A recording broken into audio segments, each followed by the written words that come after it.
आज हम बनाएंगे एक कटोरी सूजी से ढेर सारी मिठाई। तो इस मिठाई को बनाने में ज़्यादा टाइम भी नहीं लगता है और ज़्यादा खर्चा भी नहीं आता है। तो चलिए एक मिठाई को काट कर दिखा रहे हैं। देखिए ये कितनी आसानी से कट गई और अंदर से एकदम जालीदार और जूसी बनी है। तो अगर आप इस तरह का मिठाई बनाना चाहते हैं तो वीडियो को पूरा देखिए। तो चलिए बनाना शुरू करते हैं। तो सबसे पहले हम कढ़ाई को गैस पे रखेंगे और कढ़ाई में हम 2 चम्मच देसी घी लेंगे। और यहाँ पे देखिए हम 1 कटोरी सूजी लिए हैं। ये बारीक वाली सूजी है। तो बारीक वाली सूजी से मिठाई अच्छी बनती है। अगर आपके पास मोटी वाली सूजी है तो सूजी को आप ग्राइंड जार में डालकर थोड़ा सा उसे पतला कर लीजिए और इसे चलाते हुए हमें 3 से 4 मिनट तक भूनना है। इसका कलर नहीं चेंज करना है, बस इसे अच्छी तरह से भून लेना है। 4 मिनट हो गया है, सूजी को मैंने अच्छी तरह से भून लिया है। और यहाँ पे देखिए हम ½ लीटर दूध लिए हैं। तो थोड़ा थोड़ा दूध को हम सूजी में डालते जाएंगे और मिक्स करते जाएंगे और ध्यान रहे कि इसमें लम्स ना पड़े। तो यहाँ पे देखिए हम सारे दूध को सूजी में डालकर मिक्स कर लिए हैं। अब हम इसे तब तक पकाएंगे जब तक सूजी टाइट ना हो जाए, यानी कि इसे हमें डो जैसा तैयार करना है।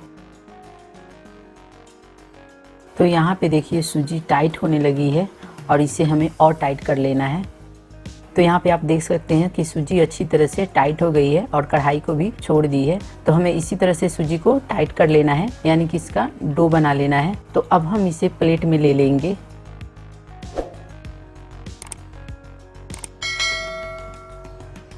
और इसे थोड़ा ठंडा होने देते हैं। तो जब तक ये ठंडा होगा तब तक चलिए इसके लिए चाशनी बना लेते हैं। तो उसके लिए फिर से कढ़ाई को गैस पे रखे हैं और कढ़ाई में हम 2 कटोरी चीनी लेंगे। तो जिस कटोरी से हम 1 कटोरी सूजी लिए थे उसी कटोरी से हम 2 कटोरी चीनी लेंगे और उसी कटोरी से हमें 2 कटोरी पानी भी लेना है। तो जितना हमें चीनी लेना है उतना ही पानी लेना है, दोनों बराबर मात्रा में लेना है।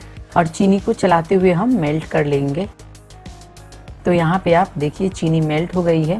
अब हम इसमें 4 छोटी इलायची को कूट के लेंगे, इससे मिठाई में अच्छी खुशबू आएगी।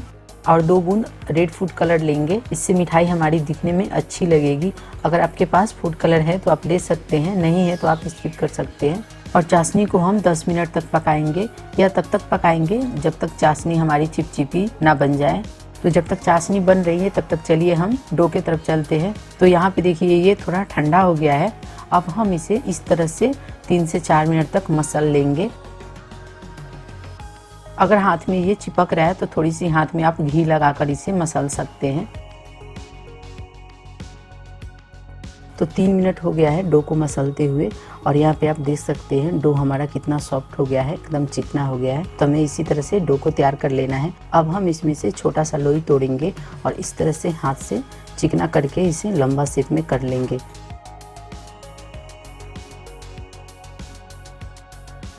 तो देखिए इसी तरह से हमें मिठाई को लंबा शेप में बनाना है।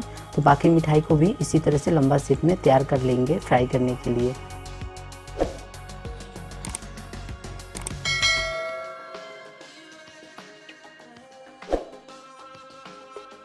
तो यहाँ पे देखिए हमारी मिठाई फ्राई करने के लिए तैयार हो गई है। तो फ्राई करने से पहले चलिए हम चाशनी की तरफ चलते हैं। तो थोड़ी सी चाशनी को हम उंगली में सटा कर देखेंगे।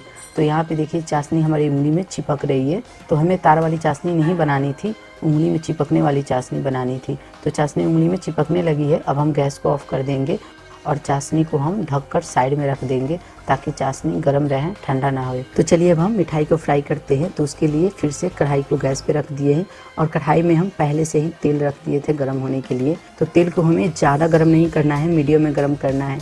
तो तेल हमारा मीडियम में गर्म हो गया है। अब हम इसमें एक एक मिठाई डालकर फ्राई करेंगे। तो जितना कढ़ाई में मिठाई आएगा उतना हम ले लेंगे। तो यहाँ पे आप देख सकते हैं कि हमारे सारे मिठाई तेल में डूब चुकी है। तो हमें इतना ही तेल लेना है कि जब हम मिठाई डालें तो तेल में डूब जाए। अगर हम कम तेल लेंगे तो फ्राई करते समय मिठाई फटने लगेगी और ये अच्छा नहीं बनेगी। 1 मिनट हो गया है। अब हम इसे पलट के दूसरा तरफ से फ्राई कर लेंगे। इसे हमें तब तक फ्राई करना है जब तक ये ब्राउन कलर का ना हो जाए। तो इसे हमें पहले 2 मिनट तक लो फ्लेम पे फ्राई करेंगे, उसके बाद हम इसे मीडियम फ्लेम पे फ्राई करेंगे। इसे हाई फ्लेम पे फ्राई नहीं करेंगे, नहीं तो ये जलने लगेगा। तो यहाँ पे आप देख सकते हैं कि ये गोल्डन ब्राउन कलर का फ्राई हो गया है। हमें इसे इसी तरह से फ्राई करना था अब हम इसे गर्मा गर्म चाशनी में डालेंगे। अगर आपकी चाशनी ठंडी हो गई है तो आप चाशनी को गर्म कर लीजिए, और ठंडी चाशनी में हम मिठाई डाल देंगे तो ये चाशनी ऑप चॉप नहीं करेगी। तो इसीलिए हमें ध्यान रखना है कि चाशनी गर्म होना चाहिए। तो मिठाई को हम चाशनी में डालकर एक बार इसे उलट पुलट लेंगे।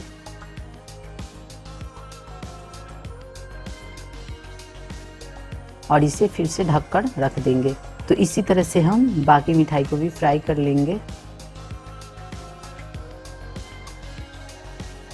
यहाँ पे देखिए हम सारे मिठाई को फ्राई कर लिए हैं। अब इसे भी हम चाशनी में ले लेंगे और इसे हल्के हाथों से उलट पुलट लेंगे।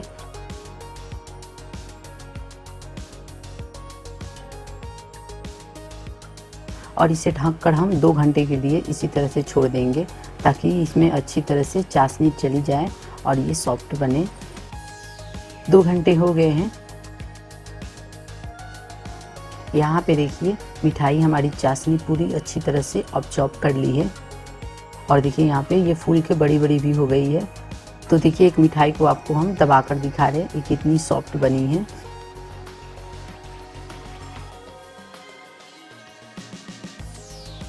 तो चलिए एक को काट कर भी दिखा रहे हैं।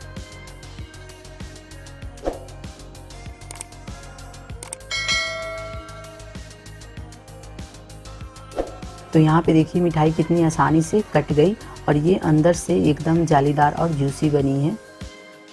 यहाँ पे देखिए हमारी मिठाई दिखने में कितनी अच्छी लग रही है, खाने में भी आपको उतनी ही अच्छी लगेगी। आप जब चाहेंगे तब इस मिठाई को बना सकते हैं, क्योंकि इसे बनाने में नहीं ज़्यादा खर्चा आता है और नहीं ज़्यादा टाइम लगता है।